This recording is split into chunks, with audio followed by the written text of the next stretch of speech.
सभी भक्त जनों को जय श्री गणेश, जय श्री हरि विष्णु।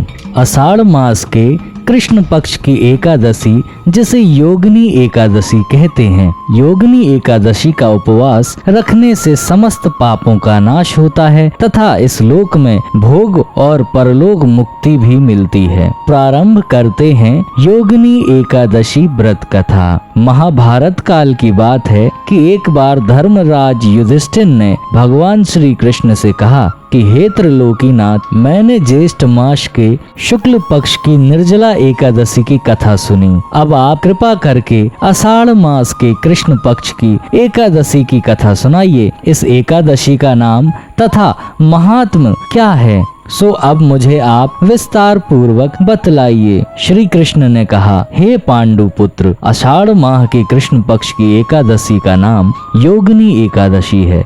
इसके व्रत से सभी पाप नष्ट हो जाते हैं। यह व्रत इस लोक में भोग तथा परलोक में मुक्ति देने वाला है। हे धर्मराज, यह एकादशी तीनों लोकों में प्रसिद्ध है। इसके व्रत से सभी पाप नष्ट हो जाते हैं। तुम्हें मैं पुराण में कही हुई कथा सुनाता हूँ, ध्यान पूर्वक श्रवण करो। कुबेर नाम का एक राजा अलकापुरी नाम की नगरी में राज्य करता था। वह शिव भक्त था। उनका हेममाली नामक एक यक्ष सेवक था जो पूजा के लिए फूल लाया करता था। हेममाली की विशालाक्षी नाम की अति सुंदर स्त्री थी। एक दिन वह मानसरोवर से पुष्प लेकर आया, किंतु कामाशक्त होने के कारण पुष्पों को रखकर अपनी स्त्री के साथ रमण करने लगा। इस भोग विलास में दोपहर हो गई।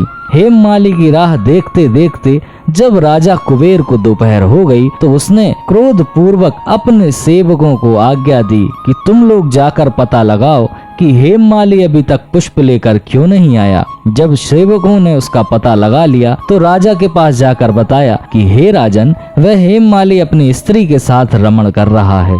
इस बात को सुन राजा कुबेर ने हेममाली को बुलाने की आज्ञा दी। डर से कांपता हुआ हेममाली राजा के सामने उपस्थित हुआ। उसे देखकर कुबेर को अत्यंत क्रोध आया और उसके होंठ फड़फड़ाने लगे। राजा ने कहा, अरे अधम, तूने मेरे परम पूजनीय देवों के भी देव भगवान शिव जी का अपमान किया है। मैं तुझे श्राप देता हूँ कि तू स्त्री वियोग में तड़पने और मृत्यु लोक में जाकर कोढ़ी का जीवन व्यतीत करेगा। कुबेर के श्राप से वह तत्क्षण स्वर्ग से पृथ्वी पर आ गिरा और कोढ़ी हो गया। उसकी स्त्री भी उससे बिछड़ गई। मृत्यु लोक में आकर उसने अनेक भयंकर कष्ट भोगे, किंतु शिव की कृपा से उसकी बुद्धि मलिन न हुई और उसे पूर्व जन्म की भी सुध रही। अनेक कष्टों को भोगता हुआ तथा अपने पूर्व जन्म के कुकर्मों को याद करता हुआ वह हिमालय पर्वत की तरफ चल पड़ा। चलते चलते वह मार्कंडे ऋषि के आश्रम में जा पहुंचा। वह ऋषि अत्यंत तपस्वी थे। वह दूसरे ब्रह्मा के समान प्रतीत हो रहे थे और उनका वह आश्रम ब्रह्मा की सभी सभा के समान शोभा दे रहा था। ऋषि को देखकर हेममाली वहां गया और उन्हें प्रणाम करके उनके चरणों में गिर पड़ा। हेममाली को देखकर मार्कंडे ऋषि ने कहा, तूने कौन से निकृष्ट कर्म किए हैं जिससे तू कोढ़ी हुआ और भयानक कष्ट भोग रहा है। महर्षि की बात सुनकर हेममाली बोला, हे मुनि श्रेष्ठ, मैं राजा कुबेर का अनुचर था। मेरा नाम हेममाली है। मैं प्रतिदिन मानसरोवर से फूल लाकर शिव पूजा के समय कुबेर को दिया करता था।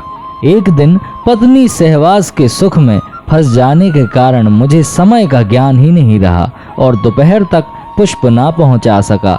तब उन्होंने मुझे श्राप दिया कि तू अपनी स्त्री का वियोग मृत्यु लोक में जाकर कोढ़ी बनकर दुख भोग। इस कारण मैं कोढ़ी हो गया हूँ तथा पृथ्वी पर आकर भयंकर कष्ट भोग रहा हूँ। अतः कृपा करके आप कोई ऐसा उपाय बतलाएं जिससे मेरी मुक्ति हो। मार्कंडे ऋषि ने कहा, हे हेममाली, तूने मेरे सम्मुख सत्य वचन कहे हैं, इसलिए मैं तेरे उद्धार के लिए एक व्रत बताता हूँ। यदि तू आषाढ़ माह के कृष्ण पक्ष की योगिनी नामक एकादशी का विधान पूर्वक व्रत करेगा तो तेरे सभी पाप नष्ट हो जाएंगे।